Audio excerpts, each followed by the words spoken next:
que más tarde o más temprano el impuesto a la renta personal nos irá alcanzando a la mayoría de las personas. Hay un segmento, sí, que no le va a alcanzar nunca, porque la premisa de los impuestos realmente es que paga quien puede pagar. De hecho, la Constitución Nacional establece eso.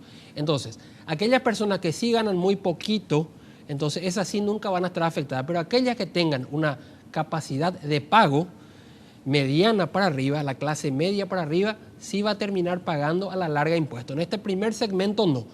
Es una media verdad la que me contaste, Gloria, en el sentido que las personas que ganan mucho dinero son las personas que van a entrar en esta primera etapa, pero esto se irá extendiendo e irá alcanzando cada vez a más personas. En realidad estamos hablando de dos maneras en las que una persona puede verse afectada, digamos, por la entrada en vigencia de este impuesto tantas veces postergado.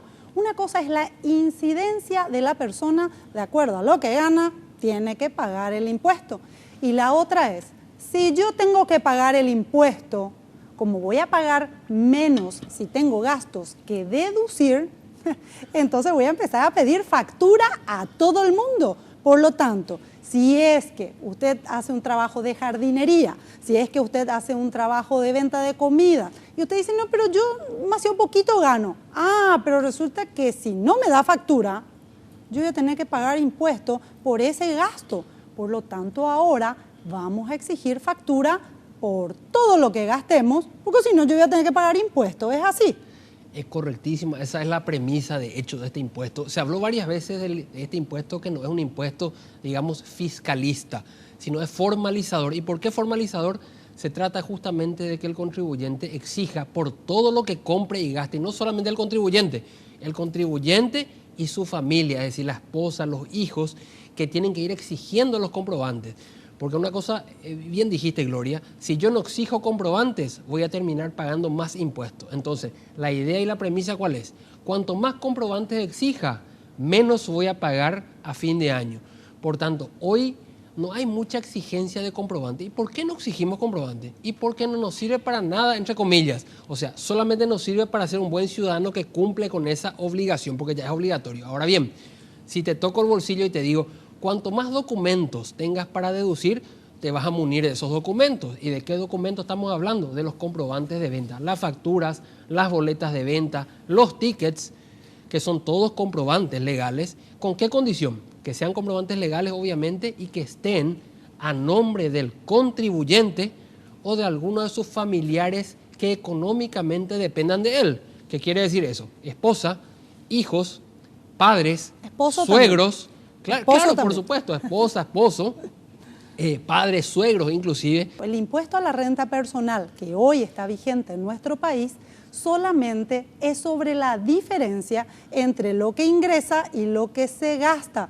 Por lo tanto, es más bien sobre el flujo de caja, sobre lo que nos queda, digamos, de utilidad en cada mes. Por eso es sobre la renta. Pero ¿cómo nos va a afectar eso? Positivamente, yo creo. Primero, porque si bien tenemos que pagar el impuesto, como puedo deducir todos los gastos que estén legalmente, digamos, documentados, voy a empezar a exigir factura. ¿Y cómo le va a afectar eso a usted que es modista? Usted no tiene factura. Bueno, si usted hoy no tiene factura, cada vez que quiere crecer un poquito en su taller, que quiere comprar una máquina, va a tener que acudir probablemente a alguien que le preste ese dinerito para que usted se compre su máquina o su mercadería y probablemente a tasas de interés bastante altas. En cambio, cuando usted empieza a facturar y lleva un registro de lo que usted está ingresando, no se preocupe, va a pagar casi nada o cero de impuesto porque también usted tiene los gastos que implica ese ingreso, ¿verdad? Casi se gasta todo lo que entra. Entonces, no se preocupe tanto por el impuesto, porque el impuesto es más bajo que lo que usted hoy está pagando en costo financiero. La tasa de interés que existe de diferencia entre el sector formal, llamémosle banco, financiera, cooperativas, que le pueden facilitar un crédito, es bastante más baja que la tasa de interés que paga una persona que no está en el sector formal. Por eso es tan importante formalizar nuestra economía, porque justamente al más pobre todo les sale más caro, incluso los intereses que tienen que pagar porque no tienen forma de demostrar sus ingresos. Ocurre que me voy a salir de competencia si no tengo comprobante. Hagamos futurología. Supongamos que el impuesto está todo desarrollado y ya no son solamente la gente que tiene más dinero, la cúspide social del Paraguay, la que está obligada al impuesto. Estamos ya en el año 2019, que es el año en que se va a desarrollar todo el impuesto, y todo el mundo, o la mayoría ya está inscrito, la mayoría de los consumidores potenciales están incididos, están inscritos en renta personal. Por tanto, si yo encuentro un bien que me ofrecen en la calle y le digo, ¿cuánto cuesta este bien? Y cuesta X miles de guaraníes. Así como no tiene factura, no tengo. Le voy a comprar al vecino que sí me da la factura. ¿Por qué? Porque puedo deducir eso que compro con factura. En cambio, no puedo deducir, aunque salga un poquitín más barato, pero no lo puedo deducir de impuestos. Y a fin de año voy a terminar pagando más dinero en concepto de impuesto a la renta personal. Por tanto, es prudente, coherente y conveniente que la gente vaya pensando ya a largo plazo y vaya formalizándose. Están exonerados los intereses provenientes de inversiones financieras, como por ejemplo los certificados a plazo de un banco o de una cooperativa. Y hay que diferenciar claramente lo que es el ahorro del dinero y también el rendimiento que me da ese ahorro. Por ejemplo, en este caso tenemos que esos certificados de depósitos o, por ejemplo, realizaciones de depósitos en banco financiera me genera un interés también en la cooperativa. Por eso, no se suma para el rango no incidido, ni tampoco se paga en renta personal por toda aquella colocación de dinero que yo tenga en el sector formal, es decir, en banco, en cooperativas y en financiera, e incluso también, por ejemplo, si yo invierto en la bolsa de valores y eso me da un rendimiento, o también en el caso de ciertos aportes que son deducibles del impuesto a la renta personal. Excelente, pero entonces, si yo no tengo gasto, invierto el 100% de mi dinero, ¿también está exonerado, Fabián? Bueno, ahí hay que ver qué tipo de inversión, es decir, si meto a plazo. La inversión a plazo no es deducible, la inversión. Ahora, lo que genera esa inversión a plazo, como bien explicó la doctora, sí es deducible.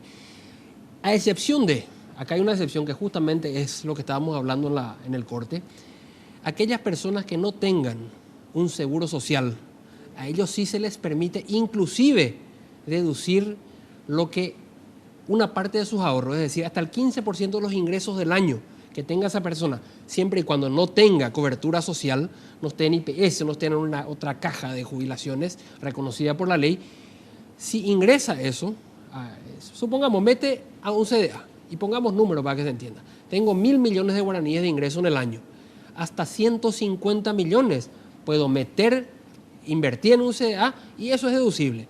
Y hay una doble deducción, porque los intereses que me generen esos CDAs son ingresos exonerados. Por tanto, hay doble deducción en ese caso específico con ese ejemplo.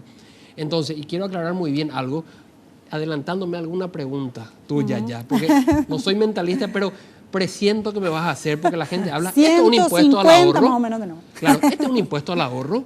Pregunta la gente. No es un impuesto al ahorro, es un impuesto a las rentas netas. ¿Pero cómo? Si me cobran solo sobre lo que a mí me sobra, ingreso menos egreso, la diferencia es mi ahorro. Recordemos que el impuesto es un gasto más, lo que sobra después de pagar impuestos. Y acá hay una cuestión muy importante. Uno tiene que ir haciendo la sumatoria del rango incidido para ver si llega a ser contribuyente cuando le ingresa efectivamente dentro de su patrimonio un monto aproximado a 200 millones de guaraníes. Para hacer un ejercicio práctico, supongamos que yo voy sumando todos mis ingresos, solamente los grabados, y llego a ser contribuyente, llego a 200 millones de guaraníes de ingreso el 25 de octubre. Yo por eso no voy a pagar impuestos. Voy a ser contribuyente desde el día 26 de octubre y desde ese día voy a sumar mis ingresos menos mis gastos. A partir del primer día que yo soy contribuyente, puedo ir deduciendo los gastos y eso va a ir a un periodo fiscal el 31 de diciembre. Supongamos que entre mi ingreso del primer día que soy contribuyente al 31 de diciembre, menos mis gastos, me ingresó 50 millones y gasté 40, ¿cuánto me sobró el 31 de diciembre? Me sobró 10 millones de guaraníes. Tengo dos opciones, Gloria: o ir al shopping y gastar todo, o comprarme un terreno, invertir. Incluso se considera inversión la compra de electrodomésticos, de artículos, utensilios del hogar. Todo prácticamente es inversión. Y en ese caso, si al 31 de diciembre mi saldo me da 0 porque gasté con la documentación legal o invertí, me compré un inmueble, un lavarropas, cualquier bien que lo voy a utilizar en mi propia casa, incluso puedo hacer refacciones, no pagaría nada. Solamente pagaría si ese 31 de diciembre de cada año hay una diferencia entre mis ingresos y mis gastos e inversiones. Y además, en lugar de ir al shopping y gastar esos 10 millones, como siempre te suelo escuchar, mal gastar en el shopping, puedo hacer algo más importante: invertir o comprar, por ejemplo, una acción que cotiza en la bolsa de valores. Y eso sí, tendríamos que explicar quiénes pueden hacer esa inversión, que también va a ser deducible, o el ahorro en entidades bancarias, financieras, cooperativas, incluso en fondos privados de jubilación, compra de acciones de SAECAS y también bonos del Tesoro Nacional.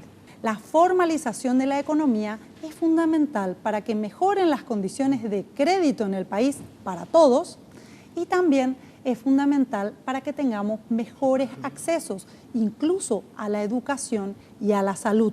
Entonces, este tipo de cosas son importantes que todos entendamos, porque a veces parecería como, más impuestos nos van a cobrar, ¿y para qué? Para pagar ya otra vez más salario, nomás lo que nos quieren subir los impuestos.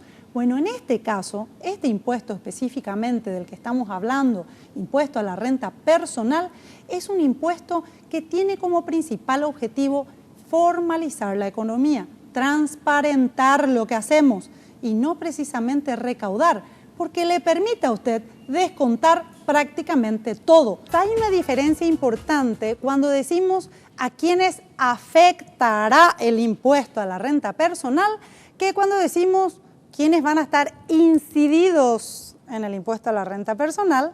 ¿Por qué? Porque incidido significa de que la cantidad de ingresos de la persona ya le hacen, digamos, miembro de este club que hoy tiene que empezar a registrarse y pagar el impuesto a la renta personal porque ya gana más de 200 millones de guaraníes en este primer ejercicio.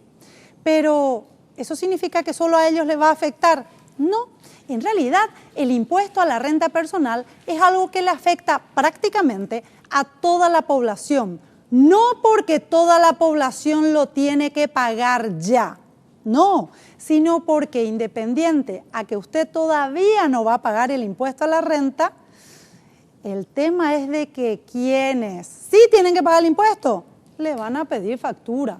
Le van a pedir factura por su servicio de modista, por su servicio de jardinería, por su servicio de impresión, por su servicio de limpieza, por todo el servicio que probablemente usted diga, pero yo gano muy poquito, no voy a estar haciendo factura. Lo que pasa es que sus clientes ahora le van a pedir factura. Entonces, no estamos preguntando a quiénes va a incidir el impuesto, sino a quiénes va a afectar. Y cuando hablamos de afectar, no hablamos solo de a quien tiene que pagar el impuesto, sino que de alguna u otra forma, quizás, será que a usted también le va a afectar el impuesto a la renta. Por eso es un tema que tenemos que conversarlo en familia, porque de alguna u otra forma, yo creo que a casi todos nos va a afectar la entrada en vigencia del impuesto a la renta personal.